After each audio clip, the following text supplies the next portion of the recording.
বা অন্যান্য কেউ নেই এখানে। এই দেশটা আমাদের জন্য অচেনা স্যার, সবকিছু এই প্যারাগ্লাইডিং এর লোকেরা করেছে। Please arrest them. আপনি আমাকে কেন দোষ দিচ্ছেন? এটা আমাদের রুজি রুটির ব্যাপার, আমি কেন মারতে যাব ওনাকে? তাহলে কে মেরেছে রনিকে? স্যার এটা তো আমিও বুঝতে পারছি না, 3000 ফুট উচ্চতায় গুলি কি করে চললো, কেই বা চালালো? তাহলে রনি 3000 ফুট উঁচুতে উঠছিল? হ্যাঁ স্যার, আমি নিজে গিয়ার চেক করেছিলাম আর কোনো প্রবলেম ছিল না তার মধ্যে। আর ওর আশেপাশে কাউকে উঠতে দেখেছো? আশেপাশে না স্যার, কেউই ছিল না।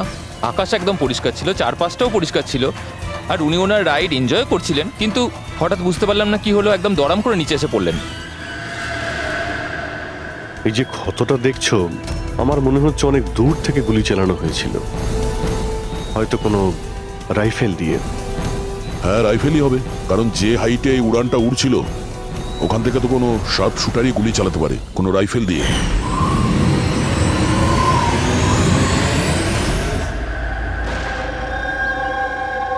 এখানে আশেপাশে কাউকে বন্দুক বা রাইফেল নিয়ে দেখেছিলে কাউকে? এখানে বন্দুক আনা অ্যালাউ নয় স্যার। আপনি আসল বন্দুকের কথা বলছেন স্যার? পুজোর ক্যাপ বন্দুক ফাটানোরও অনুমতি নেই। আপনারা কাউকে দেখেছেন এখানে? না ম্যাম, না তো। না না ম্যাম। আচ্ছা আলিয়া, আপনি যখন এখানে এলেন রনির সাথে, আপনার কাউকে সন্দেহ হয়েছিল? মানে কেউ আপনাদের ফলো করছে, এমন কোনো লোক যে গন্ডগোলের মনে হচ্ছে? না স্যার, এরকম তো কেউ ছিল না। তাহলে কি গুলি আকাশ থেকে চলেছিল নাকি? স্যার আমি তো বললাম, রনি স্যারের আশপাশে তো কেউই উড়ছিল না, তাহলে আকাশ থেকে গুলি চালালো কে? হ্যাঁ স্যার, আকাশে কেউ ছিল না। আপনি চাইলে এই ফুটেজগুলো চেক করতে পারেন, এখানে কেউ নেই ওর সাথে।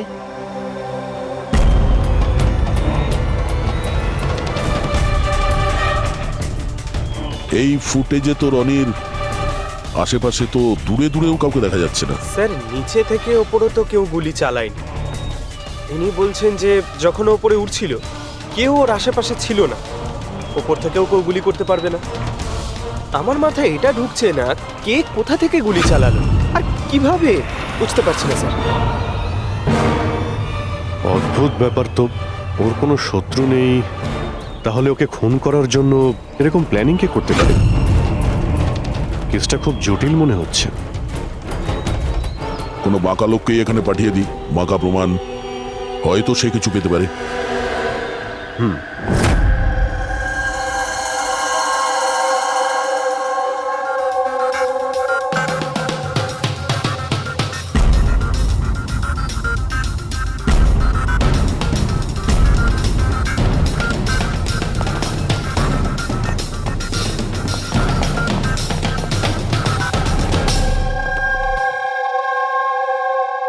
আরে বাহ, আজকে আপনারা দুজনে এমন ভাবে কাজে ডুবে আছেন যে মনে হচ্ছে যে অনেক প্রমাণ আমাদের হাতে দিয়ে আমাদেরকে পাঠাবেন এখান থেকে। অনেকগুলো প্রমাণ?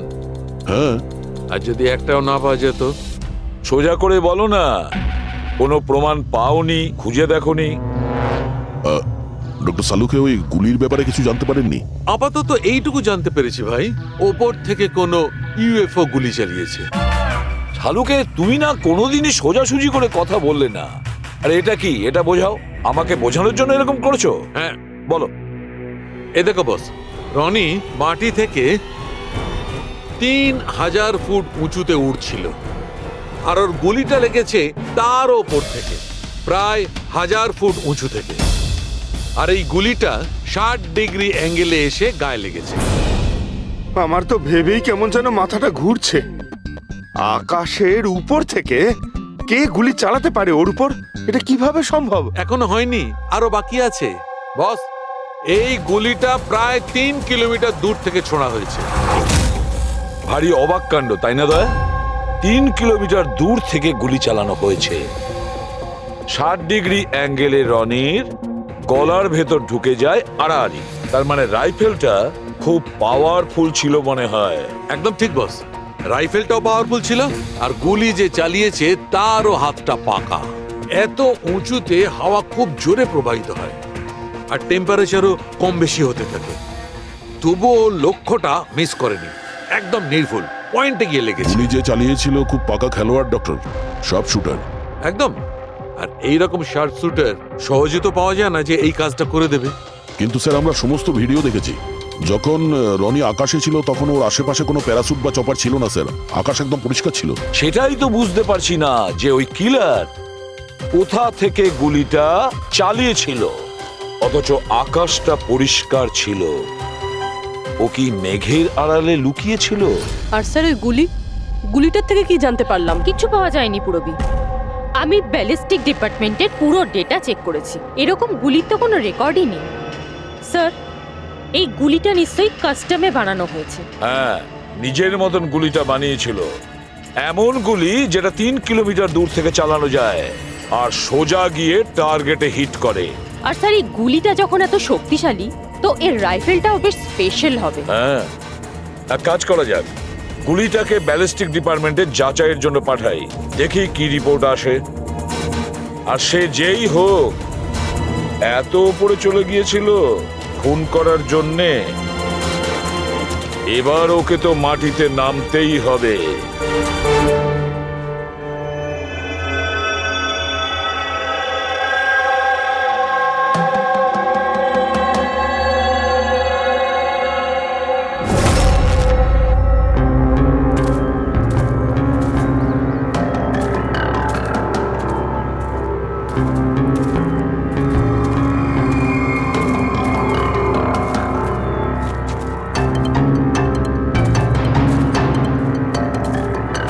ব্রাদার, উই ক্যান ডু ইট।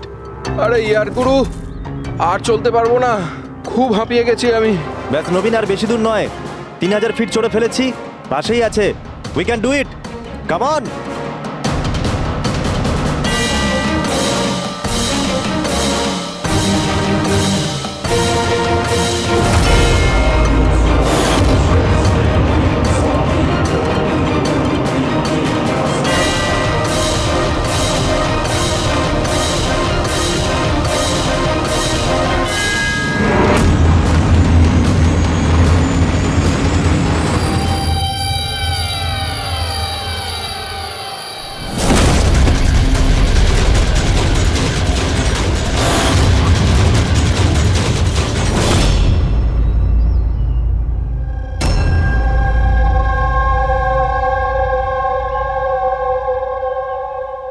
এমন মনে হচ্ছে যে রনির মার্ডারের ফটোকপি দেখছি।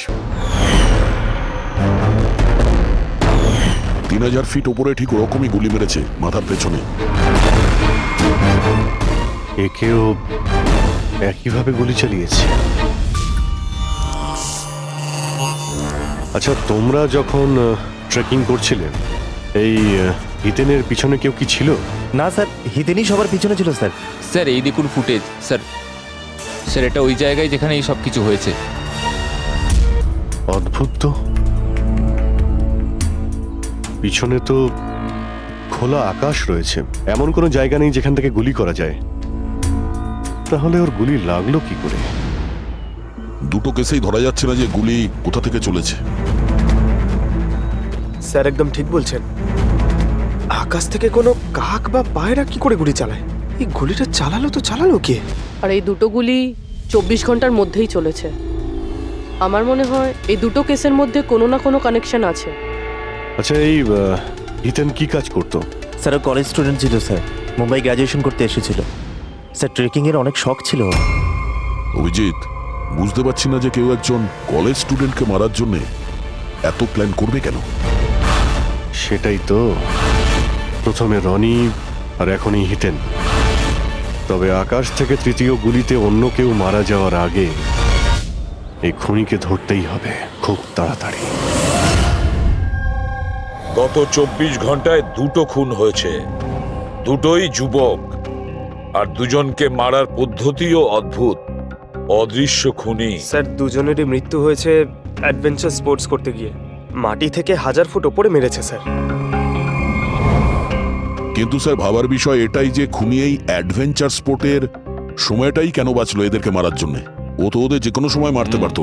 এত লম্বা প্ল্যান দুটো বাচ্চাকে মারার জন্য? শুধু প্ল্যানিংটাই বড় ছিল না দা, গানটাও বড় ছিল। এই যে এইরকম। এটা কি রাইফেল স্যার? এটা হলো PX-65 রাশিয়ান গান। এটা লং রেঞ্জ। এইরকম বন্দুক দিয়ে মারা হয়েছে। ডক্টর সালুকে, এই বন্দুকটা দিয়ে 3 কিলোমিটার দূরে টার্গেটে কি হিট করা যায়? হ্যাঁ ফ্রেডি, শুটিং রেঞ্জে আমি এটা ট্রাই করে দেখেছি। এর রেঞ্জ 3 কিলোমিটারের বেশি আছে। এরকম বন্দুক তো হয় মিলিটারিদের কাছে থাকবে আর না হলে উগ্রপন্থীদের কাছে। ঠিক বলেছো বস। আর সেই জন্য আমার মনে হয় এটা শুধুমাত্র মার্ডারের ব্যাপার নয়, বড় ধরনের অপরাধ হতে চলেছে, লার্জ স্কেলে। দয়া, স্যার একটা কাজ করো, দিল্লিতে যাও আর ইন্টেলিজেন্স ব্যুরো থেকে খোঁজ নাও যে এরকম বন্দুক কাদের হাতে থাকতে পারে আর সেটা কিভাবে।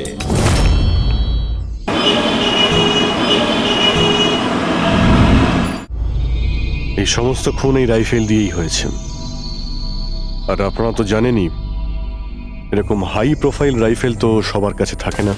আপনি একদম ঠিক বলছেন স্যার। আর যেটা আমাদের দেখা দরকার সেটা হলো এই রাইফেলটা যদি কেউ কিনতেও চায় তাহলে কিনতে পারবে না। এটা একটা কিংবা দুটো পিসে বিক্রি হয় না, বড় অ্যালটমেন্ট হয় এগুলোর। তাহলে কয়েক বছর আগে যে আতঙ্কবাদী হামলা হয়েছিল তার মধ্যে এই ধরনের রাইফেল ইউজ হয়েছিল? হ্যাঁ স্যার। তাহলে আপনাদের কোনো আতঙ্কবাদী গ্রুপের উপর সন্দেহ হয়? আগে হ্যাঁ স্যার, যদি আমাদের সন্দেহ ঠিক হয় তাহলে আমরা জানি যে এর পেছনে ঠিক কার হাত আছে। কার? এই অঞ্চলেই কিছুদিন আগে আমাদের আর্মি অনেক অস্ত্র আটক করেছিল, ওই অস্ত্রের মধ্যে এই রাইফেলটাও ছিল। হ্যাঁ প্রতাপ, স্যার, সমস্ত আতঙ্কবাদী মরে গেছে, ওদের মধ্যে একজন পালিয়ে গেছে, তবে আমরা সমস্ত হাতিয়ার আটকে নিয়েছি। ওয়েল ডান প্রতাপ। স্যার, আর যে টেররিস্টরা পালিয়ে গেছে তাদের সম্পর্কে সমস্ত পোস্টকে অ্যালার্ট করে দাও। তাহলে এই কাজ ওই আতঙ্কবাদীর হতে পারে যে পালিয়ে গিয়েছিল ওখান থেকে। হ্যাঁ স্যার। আর আমাদের ইনফরমেশন অনুযায়ী এই আতঙ্কবাদী গ্রুপ খুব বড় একটা কিছু করতে চলেছে, বোধহয় এটাই সেটা শুরু। এই দুটো অপরাধ সাধারণ কোনো খুন নয়, এটা নিশ্চয়ই কোনো বড় সড় ষড়যন্ত্র, কোনো দুষ্কৃতী আক্রমণ ঘটতে চলেছে। হ্যাঁ স্যার। আর এই খুনগুলোকে আটকানোর জন্য প্রথমে আমাদের আকাশ থেকে চলা গুলির রহস্য ভেদ করতে হবে স্যার। আর এই রহস্যের কিনারা করার জন্য সবার আগে আমাদের এটা জানতে হবে যে এই আতঙ্কবাদীরা রনি আর হিতেনের মতো সাধারণ লোকের হত্যা কেন করলো। আচ্ছা, এমন কি কমন আছে এই দুটো কেসে? স্যার, দুটো মার্ডারই আকাশে হয়, দুবারই গুলি উপর থেকে চালানো হয়েছে, পুরো পাওয়ারফুল রাইফেল দিয়ে। এটা প্রফেশনাল শার্প শুটারের কাজ হবে। আর স্যার, এই দুটো কেসেই কোনো ভ্যান্টেজ পয়েন্ট নেই, আর এমন কোনো জায়গা নেই যেখানে বসে খুনি এই দুজনকেই গুলি করতে পারে। তেমন কোনো জায়গা ছিল না, তেমন কোনো জায়গা ছিল না। খুন করার এটাই মূল কারণ নয় তো? তাহলে স্যার আপনি বলতে চাইছেন যে খুনির কাছে বসে গুলি চালানোর কোনো জায়গা ছিল না, আর ও এটা শিওর হতে চেয়েছিল যে টার্গেট যেন কোনোভাবেই মিস না হয়, সেই জন্যই ও এদের উপরে প্র্যাকটিস করছিল। Exactly Abhijit, exactly. সে গুলি ছোড়ার প্র্যাকটিস করছিল। তার মানে স্যার ওর আসল টার্গেট অন্য কেউ? স্যার, যদি কোনো ভ্যান্টেজ পয়েন্ট নাই থাকে তাহলে ও গুলি চালাচ্ছিল কোথা থেকে? পঙ্কজ, উত্তরটা তোমার প্রশ্নের মধ্যেই লুকিয়ে আছে। আচ্ছা এটা বলো, আমরা মানুষ ডানা ছাড়া আকাশে কিভাবে ওড়ে? স্যার, এরোপ্লেন বা হেলিকপ্টারের মাধ্যমে। ব্যাস, তুমি তোমার উত্তর পেয়ে গেছো। কিন্তু স্যার ওখানে ওই ক্রাইম সিনে আকাশের ওপর কোনো চপার তো ছিলই না স্যার, না কোনো কেবল কার ছিল ওখানে। তাহলে অন্য কিছু থাকবে, অন্য কিছু থাকতে পারে। অভিজিৎ, ম্যাপটা বের করো, ওই এলাকার চারপাশটা ভালো করে দেখো, দেখো এমন কিছু পাওয়া যায় কিনা। এমন কিছু আছে নাকি যেখান থেকে মানুষ হাওয়ায় উঠতে পারে? জঙ্গল আছে, আর হ্যাঁ, দুটো হট এয়ার বালুন রেঞ্জও রয়েছে। একটু দেখো তো, যেখানে খুন হয়েছিল সেখান থেকে এটা কতটা দূরে? স্যার, এই দুটো 60 কিলোমিটার রেডিয়াসের মধ্যে। তাহলে একটা কথা তো কনফার্ম, খুনি ওখানে হট এয়ার বেলুনে বসেছিল, আর সেখান থেকেই ও গুলি চালিয়েছিল 3 কিলোমিটার দূর থেকে। স্যার, কেউ যদি হট এয়ার বেলুনে চড়তে চায় তাহলে আগে থেকে বুকিং করতে হয়, এমনি কেউ যেতে পারে না। কোনো ব্যাপার না, তোমরা ওই হট এয়ার বেলুনের অফিসে গিয়ে খোঁজ নাও যে এমন কোন টুরিস্ট ছিল যে ওই দুটো দিনে ওই দুটো হট এয়ার বেলুনে ঘুরেছিল। এটা টোটাল 12 জনের লিস্ট আছে যারা সেদিন হট এয়ার বেলুনে বসেছিল। কিছুজন একা বসেছিল, কিছুজন গ্রুপ বানিয়ে বসেছিল। তোমার কি মনে আছে এদের মধ্যে কতজনের কাছে কোনো জিনিস বা ব্যাগ ছিল? বা কোনো সন্দেহজনক কাউকে দেখেছো? না, বদমাস তো কাউকে লাগছিল না, কিন্তু একজন বয়স্ক আন্টি ছিলেন। পিঠে একটা ব্যাকপ্যাক ছিল আর চোখে চশমা আর মাথায় টুপি পরেছিলেন। হ্যাঁ, আমরাও অবাক ছিলাম যে এই বয়সে এই সব ট্রাভেলিং এর ইচ্ছা। আর যখন ফটো তোলা হচ্ছিল উনি লজ্জা পাচ্ছিলেন আর নিজের মুখ লুকোচ্ছিলেন। রবি, এই বয়স্ক আন্টি শার্প শুটার শুনে একটু অদ্ভুত লাগছে না? হ্যাঁ স্যার, আমি এখানে পাইলট। 25শে ফেব্রুয়ারি স্যার সব মিলিয়ে আমি 6 জনকে এয়ার বেলুনে চাপিয়েছি স্যার, আর 2 জনকে দিনের স্যার। আচ্ছা, তাদের মধ্যে কেউ মানে গন্ডগোলের লোক মনে হয়েছিল, কিংবা যার কাছে কোনো জিনিসপত্র ছিল? স্যার এরকম তো কেউ ছিল না। হ্যাঁ, একজন বয়স্ক মানুষ ছিল, জানি না কারো বারবার চিৎকার করছিল। হয়তো ওর মুড খারাপ ছিল বা খিটখিটে ধরনের ছিল। ওনার হাতে কোনো কিছু ছিল? জিনিস তো ছিল না। হ্যাঁ, একটা লাঠি নিয়ে হাঁটছিল। লাঠি নিয়ে হাঁটছিল? এই, তোমাদের সাহস কি করে হলো আমার ছবি নেওয়ার, আমাকে জিজ্ঞেস না করে? কিছু ভদ্রতা আছে না নেই? ওরাও ওগুলো ওরাও। আচ্ছা, ফটো তোলার জন্য রেগে গেছিল? কি অদ্ভুত ব্যাপার, তাই না স্যার? লোক হট এয়ার বেলুনে তো প্রতিদিন বসে না, তাই না? তারা নিজেরাই ফটো তুলতে চায় যাতে এই স্মৃতিকে তারা সারা জীবন রাখতে পারে। আর কোনো বিশেষ কথা মনে আছে ওর ব্যাপারে? স্যার জানি না বলাটা ঠিক হবে কিনা। না না, বলো, যেটা মনে আছে খুলে বলো। ওনাকে হাঁটতে দেখে মনে হচ্ছিল না যে ওনার লাঠির প্রয়োজন আছে, কিন্তু তাও উনি লাঠি নিয়েই চলছিলেন। আচ্ছা,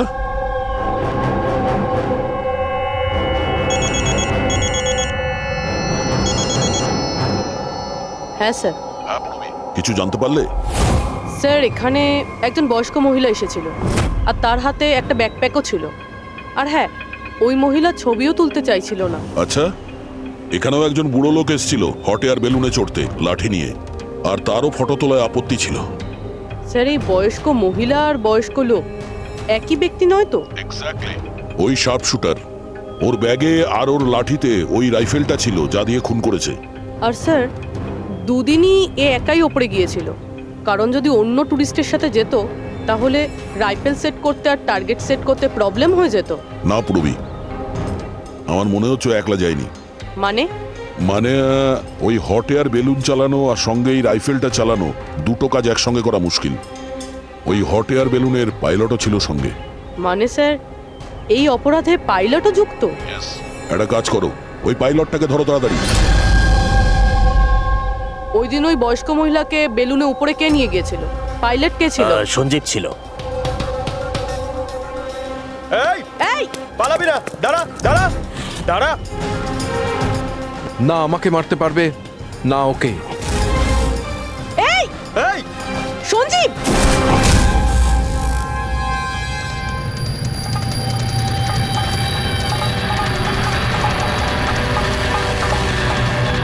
আরে, তো প্রাণ দেওয়ার জন্য একদম তৈরি ছিল। এটা কোনো ছোটখাটো মার্ডার নয় পঙ্কজ, অনেক বড় মিশন। যদি তাড়াতাড়ি আটকানো না যায় তাহলে বড় সড় বিপদ হবে। আচ্ছা গীতা, 24শে ফেব্রুয়ারি যে লোকটা গ্রুপে যেতে চাইছিল না, একলা যেতে চাইছিল, ওর পাইলট কে ছিল? কে নিয়ে গেছিল? সোলো ট্রাভেলারকে তো দিনেশ নিয়ে গিয়েছিল। অদ্ভুত ব্যাপার দিনেশ, এতক্ষণ ধরে চুপ করে আছো, কিছু বলছো না কেন? তোমরা আমাকে ধরতেই পারবে না।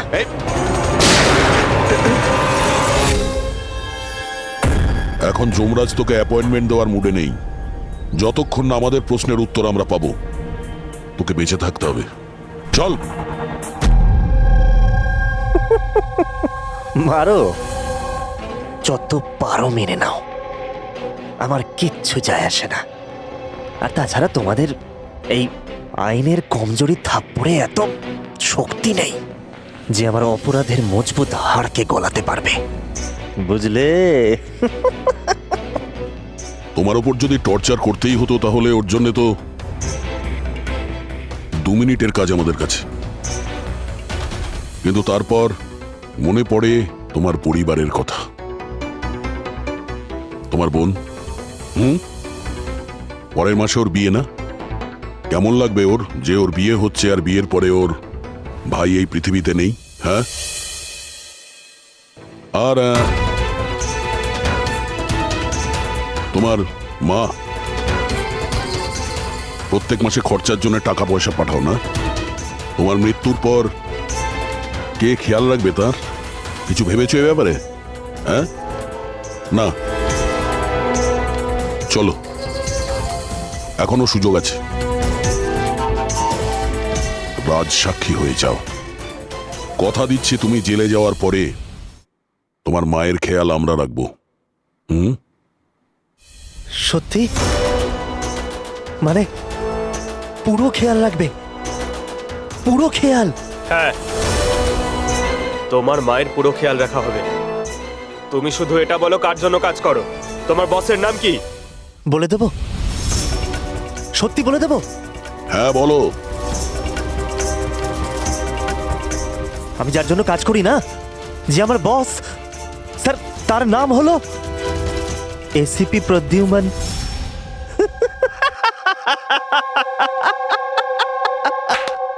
এসিপি প্রদ্যুম্ন, যাও ধরে নাও আর গ্রেফতার করে নাও তাকে। বলেছিলাম না আমি কিচ্ছু বলবো না, যা করার আছে করে নাও। সিআইডি কোথাকার। সিআইডি। বস বস।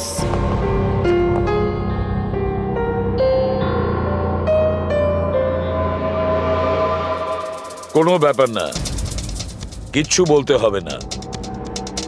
এখন না তোমাকে কিছু জিজ্ঞাসা করব, কিছু বলার জন্য তোমাকে আমরা জোর জবরদস্তিও করব না, কিচ্ছু করব না। শুধু একটাই কাজ করব, আমরা তোমাকে ঘুমোতে দেব না। শুতে দেবেন না? এমনিতেও আমি জেগে থাকলেও আমি আপনাদের কিছুই বলবো না। কোনো প্রয়োজন নেই, কিচ্ছু বলো না, কিন্তু আমরা শুতে দেব না তোমাকে।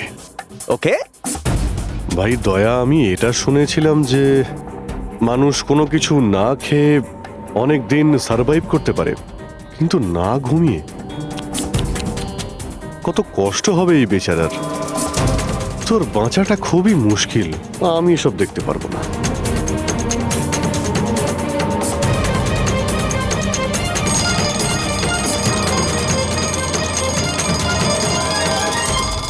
সময় কাটানোর জন্য খুব ভালো হবে, তাই না?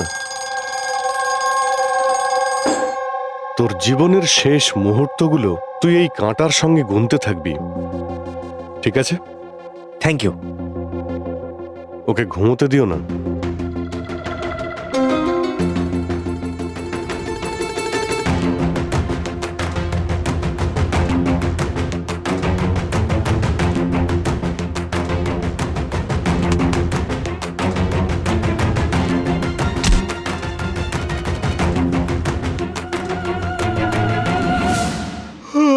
ফ্রেডি স্যার, আরে কোথায় আছেন আপনি?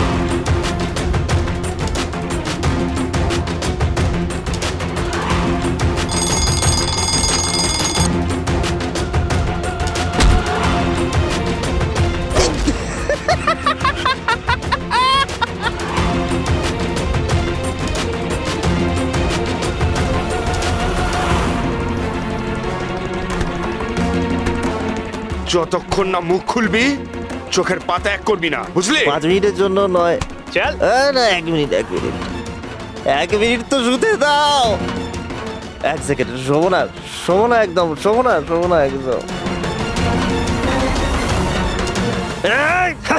শোবো না আমি।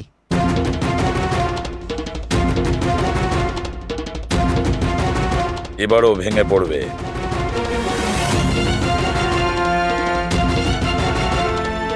সবকিছু বলতে বাধ্য হবে।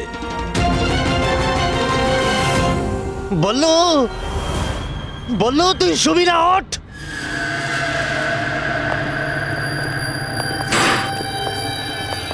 এই ঘুমোতে চাস? আর ওকে একটু ঘুমোতে দাও, কি প্রবলেম তোমাদের? ঠিক আছে, তোমাকে ঘুমোতে দেবো আমরা। আগে বলো যে তোমাদের গ্রুপের প্ল্যানটা কি? বলছি, আমার নাম দীনেশ নয়,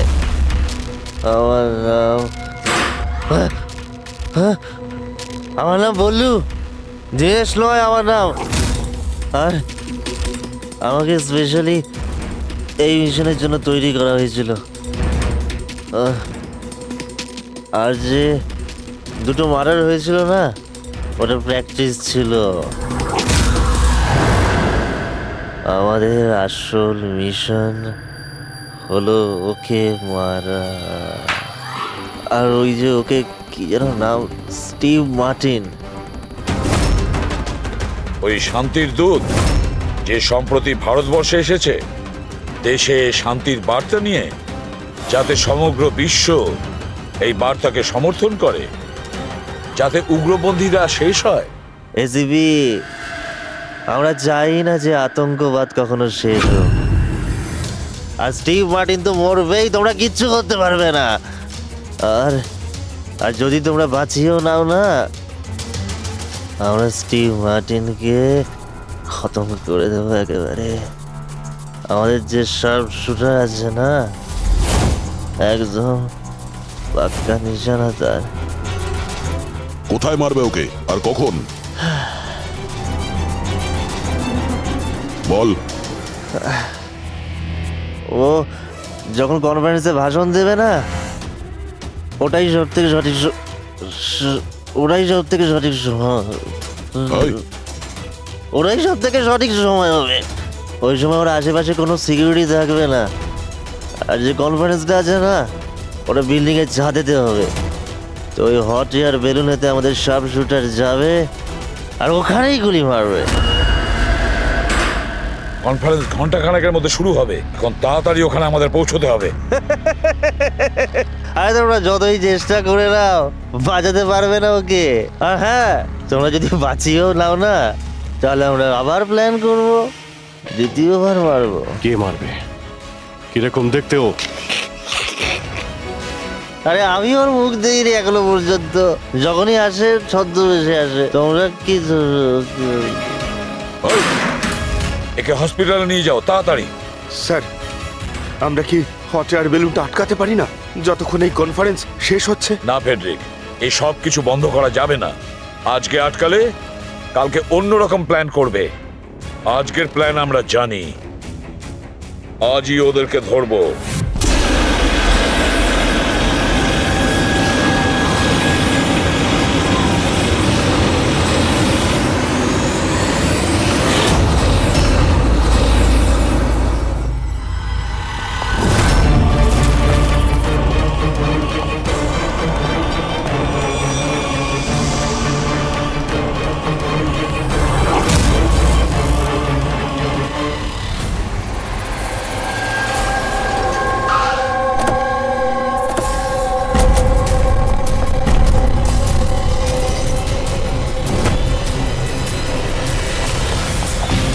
সিআইটি মিস্টার স্টিভ মার্টিন কোথায়? ওপরে কনফারেন্স রুমে।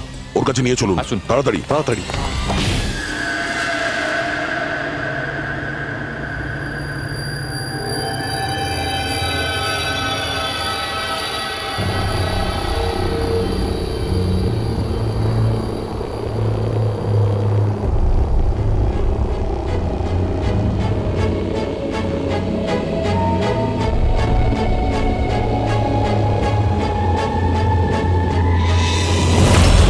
স্যার, এখানে 4টে বেলুন আছে, দুটো ওপরে আছে আর দুটো রেডি হচ্ছে। আমার সামনে যে বেলুনটা আছে স্যার,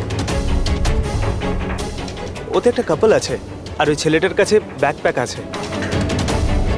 নজর রাখো ওদের উপরে।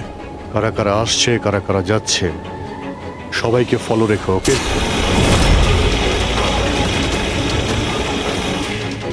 স্যার, ওদের বেলুন টেক অফ করেছে। হ্যাঁ,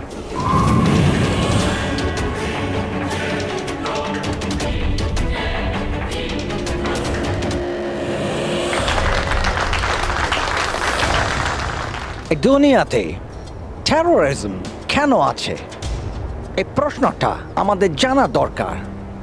আর এই টেরোরিজম তখনই বন্ধ হবে যখন সব দেশ একসাথে ভাই ভাই হয়ে থাকবে। টেরোরিজমকে আমাদেরকে গোড়া থেকে উপরে ফেলতে হবে।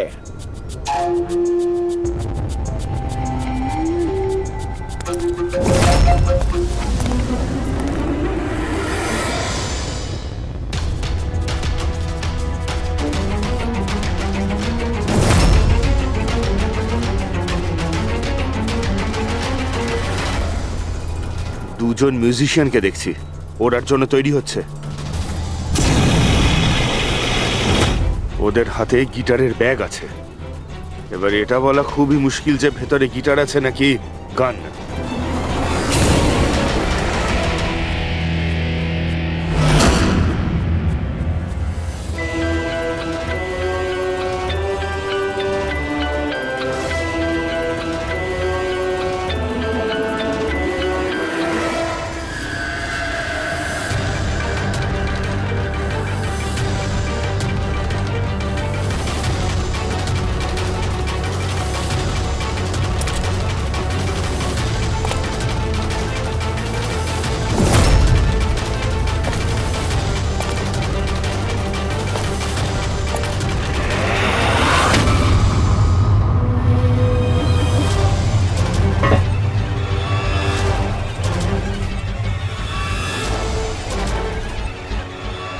স্যার আরও একটা লোক এসছে, ওর কাছে একটা ব্যাকপ্যাক আর একটা ক্রাচ রয়েছে। অপেক্ষা করা যাক।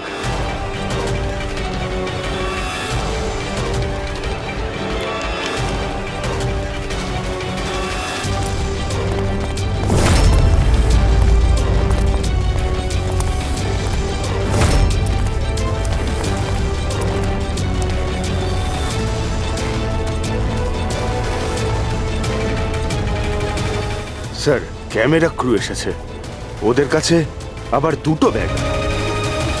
Camera crew?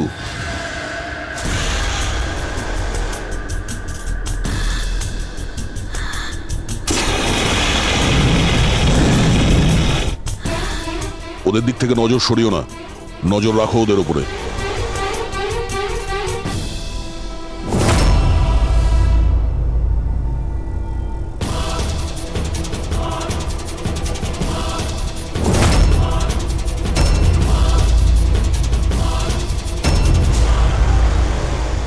স্যার এখানে তো অনেক বেলুন উঠছে। সুইসাইড বম্বিং কি এটা? কেউ নিজের খুশিতে নিজের প্রাণ কি করে দিতে পারে? জীবন precious. Oh no, we need to respect এতগুলো বলুন, এর মধ্যে আমরা যেটা খুঁজছি সেটা কোনটা? মনে হচ্ছে ছদ্মবেশে এসছে, মুখ দেখে গন্ডগোলের মনে হচ্ছে।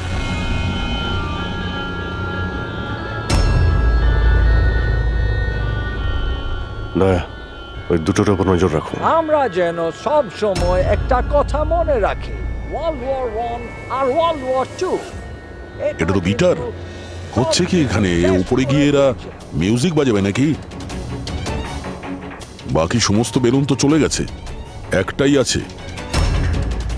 মানে স্যার খুনি এই বেলুনের মধ্যেই রয়েছে? Wait and watch. খুনি এই বেলুনের মধ্যেই রয়েছে?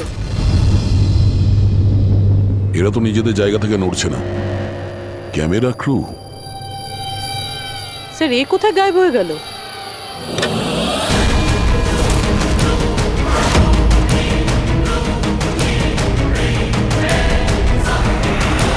স্যার এর কাছে তো রাইফেল রয়েছে, যেমনটা সালুমকে স্যার বলেছিল। Abhijit,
mister Steve, your life in danger. আপনার জীবনের সংশয় আছে।